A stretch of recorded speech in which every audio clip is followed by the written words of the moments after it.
The only thing that hurts them more than your silence is your transformation, your success, your elevation. Your transformation hurts them more than your silence because it proves that they never had any power all along. It proves that you never needed them, and they have to sit with the reality now. They are forced to face themselves that they lost the best thing that ever happened to them.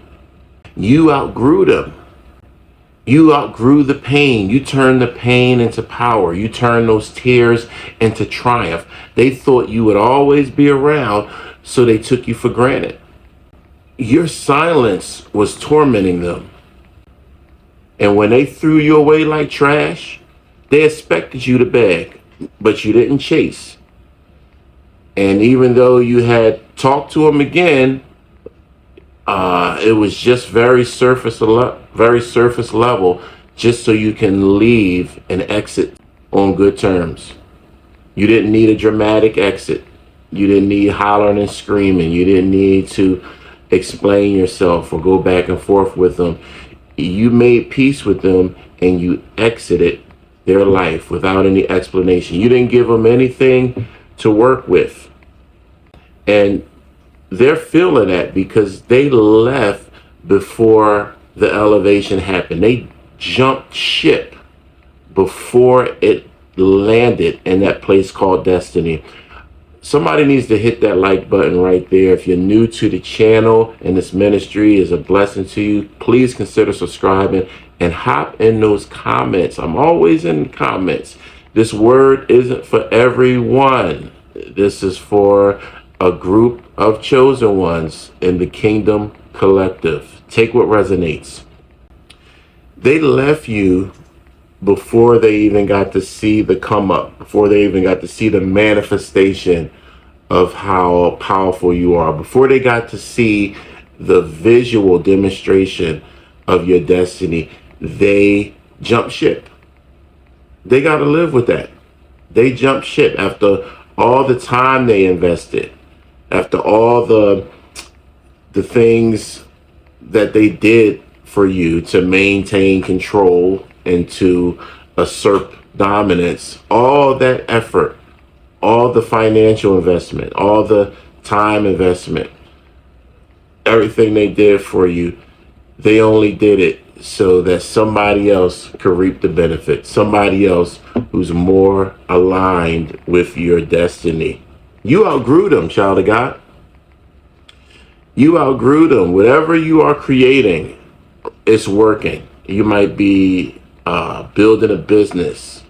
You may be getting a promotion in your job. You're seeing that without them, things start turning around because that blessing blocker is gone. All right. And when you were quiet and ignoring them and wouldn't answer them after they threw you away, after they chose trash over treasure, they felt that. Because your silence and you ignoring them, it activated their weaknesses, activated their fear of abandonment, activated their fear of rejection, activated their fear of exposure because they were sick and forced to face themselves and wonder what's going on. Why don't they want me anymore? Did they move on? Is there somebody better than me? Did they ever really want me? Did I ever really have control? They're asking themselves those questions. Now, the uncertainty you've created has put you in the front of their brain. And the new supply, the new supply is, it could practically be anybody. This person, they're not even worthy of me saying can fill your shoes. This person is like, they're scraping the bottom of the barrel right now just for supply. And for some of you, they may be publicizing this new relationship. It's all a performance. It's not power. All right. They're going to be looking for you and other people, other supply, and they're not going to find you because you are rare. They are cheap. Their value is going down. It's going down, and your value is increasing. They share themselves with so many people. Their attention is cheap. Nobody has to earn anything with this person. They freely give away their attention, their body, everything, because their self-worth is outsourced. This person is cheap.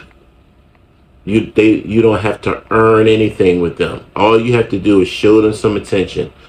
And that's why this message may not resonate with some of you, because some of you aren't an empath. All right. Some of you were just like surface level, random supply. All supply is not created equally. All right. Some of you may have been around for a while, several months, a couple years, but some of you were kind of just like kind of random bottom shelf supply to them, even though they told you the same lies and the same promises. They have like, I classify them as having like 3 tiers of supply. Okay. They have their number 1 favorite supply, who they probably can't have and be with all the time. They have number 2, their safety net supply or main supply, which is probably you, the empath who's hearing this, who's seen them for who they are and stayed around and still was consistent and loved them despite and let them starve you of your needs. Then you have like random supply, like family, friends, people who just, are very not as empathic, not like just regular people who are not going to tolerate their nonsense or their foolishness, people that will get out of there, people that may look like they're tolerating it for a moment just to get the benefits of whatever they have to offer and then get out of there because they can see this person as a nut. Those type of things, those type of dynamics. By the time it really sets in, because you're at probably like 3.5, almost 4 months before, I think the most you've ever went without letting them back has been like 4 months, around that time period. They are going to have an awakening in a little bit, because you're almost at that I think 4-month period, child of God. So it's going to really set in that they lost you, and they're going to know that they lost you, and they have to live with the fact that they are never going to get an opportunity like this again, because you are so rare, and it was really their loss. And I'm so proud of you, because you didn't let the way they treated you define your self-worth. You didn't let them put a price tag on how valuable you are. Just because they didn't see your value, that didn't affect you. That didn't change your value. You never really lost yourself in this manipulative relationship. They lost you, and you resurrected yourself. Thank you, Lord. You never really lost yourself. You never really lost your power. You always had your power. You just kind of didn't exercise it because you were conditioned to be with them, and you just kind of submitted to their main character mindset until you realize hope didn't apply here anymore, because hope is dependence. You realize this person chooses manipulation over communication. You realize this person has done things that, now that you're nurturing your self-respect and dignity and self-worth again, you're realizing this person has done things that's irreversible. This person has done things you can't unlearn. They didn't just betray you one time, but they showed a pattern of betrayal. When y'all practically lived together, they were talking to their ex and trying to contrive plans to get to that person. Then they discarded you, and they were sleeping with that person. Then around 4 months later, they came back to you after they had been sleeping with that person and a random stranger at a hotel or something. Then you're with them for another 5 months. And they started their shenanigans again. They're so hot in the pants, they need more attention than you can give them. So they started talking to that same ex and a couple other people again. Anybody who would show them attention. Somebody hopped in their DM saying they miss you and they still love you and all this stuff. And they answered them. And they were sleeping with you every night. They answered DMs and all. Then they took another 3-month break, slept with people, then came back to you. Because they were on E. Their battery, they can't charge their own battery. So they were on E and just coming back to what they thought was a guaranteed supply. Until like 7 months in, they started acting like a whore again, basically. You know the signs now whenever they start entering into their whore behavior. You know the signs. It's always within a month or two after that, they're going to be discarding you. It's too late for them now. They can never come back. And you've learned how important forgiveness is to your healing. And you've also learned not to make the mistake that a lot of people make, that forgiveness is restoration. Forgiveness is not restoration.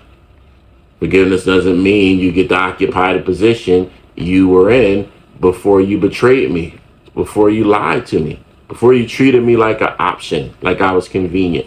Like a safety net, a plan B. You've resurrected the real version of you that has always really been there, but now is even better because this person wasn't just the enemy, they were a curriculum. Thank you, Lord. You learned a lot from this relationship. And the Holy Spirit is saying you're about to see why you had to go through what you went through, because what's coming into your life is going to be way better than what has left your life. What's coming is going to be greater than what's absent. Thank you, Lord. By the time they realize the magnitude, the gravity, the enormity, the massive mistake that they've made, it's going to be too late. It's already too late because you're already in position to reap your harvest that God has been waiting to release. You've already done the work. You've already sown the seeds. Don't look at this as a waste of time, child of God. Look at it as trauma university. Look at it as something that had to happen in order to make you the best version of you. I might be out of time, but I'm never out of word. I love you so much. I'm glad to see you growing. I'm glad to see that you have demonstrated and exhibited the highest form of self-respect, walking away from somebody you love that you know is not good for you. And the purpose of these messages from the Lord is to help you to stay strong, because the joy of the Lord is your strength, so that you never go back and that you never give them another chance. You're seeing clearly now. All you have to do is stand on business.